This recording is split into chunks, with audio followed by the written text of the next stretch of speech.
Hello and welcome. In this short presentation I will show you how to convert numerical terrain data from the ESRI ARC info ASCII grid format into a 3D object using my simple converter. And also I will show you how to import it into your 3D software.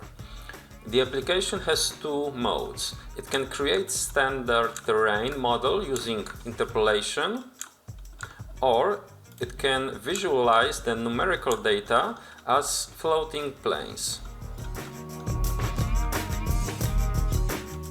I created this application for my castle reconstruction project, where I wanted to use real terrain data. Also, I use the created terrain model in the Sketchfab player on my website to visualize it in real time. So let's see how it works. The first thing is to download the application from my website. I also put the link in the description down below. Next, you need your terrain data in ESRI ARC info ASCII grid format. In my case, in Poland, we have a national service where we can download any very detailed terrain data of almost any place in Poland.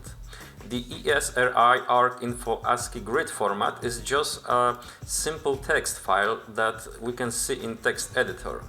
The first 6 lines are header info and the rest is just the data itself. After launching the application, select or drag and drop your file. The file will be validated, and if it's okay, we should see the same data as we saw before in the header.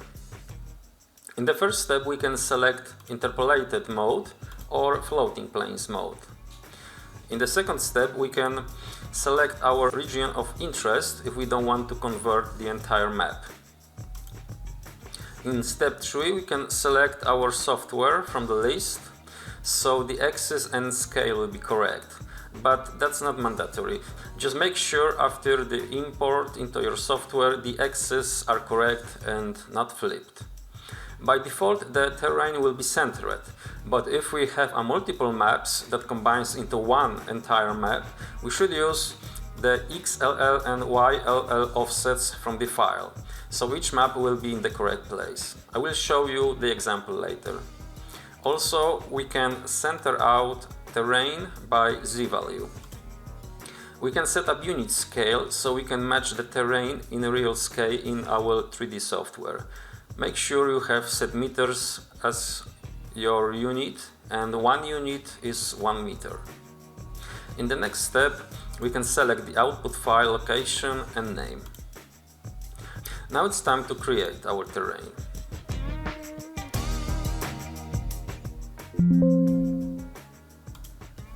Before import, I will set up my units into meters and make sure that 1 unit is equal to 1 meter.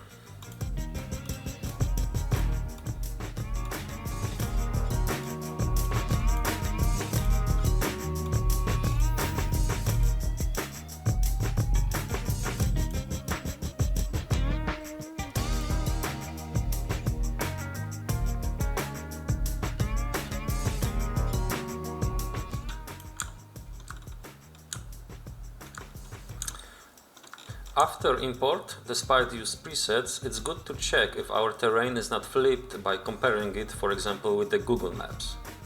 Also, we can always check if the measurements and elevation data are correct. Let's test our measurements by measuring some distance and compare it with the distance measured in Google Maps.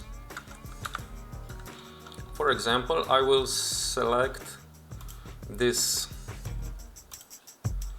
For example, I will select this part of road from here to here.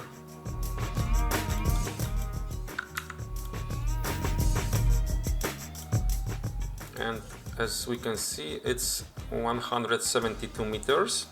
Now let's check the same region in the Google Maps. I found this region in Google Maps, so we can measure the distance.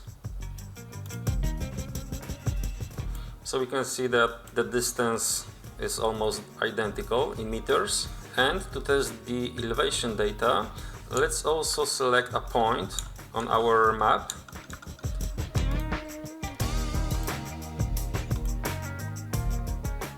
I will pick this point and check the Z value. As we can see, the Z value is 223 meters.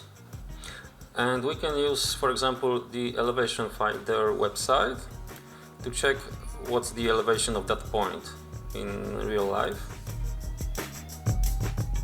So we can see it's almost identical in meters. Now let's see how to deal if we have multiple maps that should be combined into one.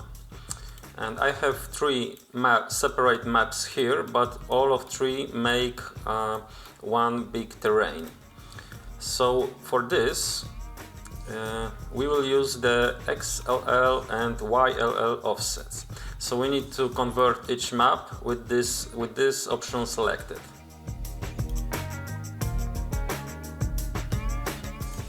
After all three maps are ready, let's import it into 3ds Max.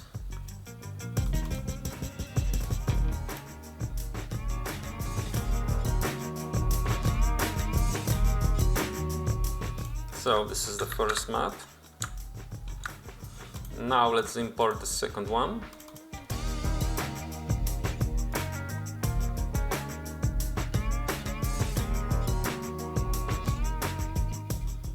And as we can see, the new map has been placed in the correct place. Now let's import the third map.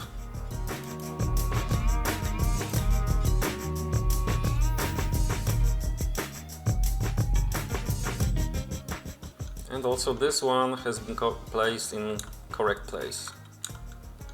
So these three maps now makes one big map. And one thing to note here, the XLL and YLL offsets are very huge numbers that can affect the precision in your 3D software, for example in 3ds Max, because all the models are far away from the center. So it's good to, after import all of these maps, move them into your scene center in the X and Y position, but don't affect the Z position. So now we have it in the center.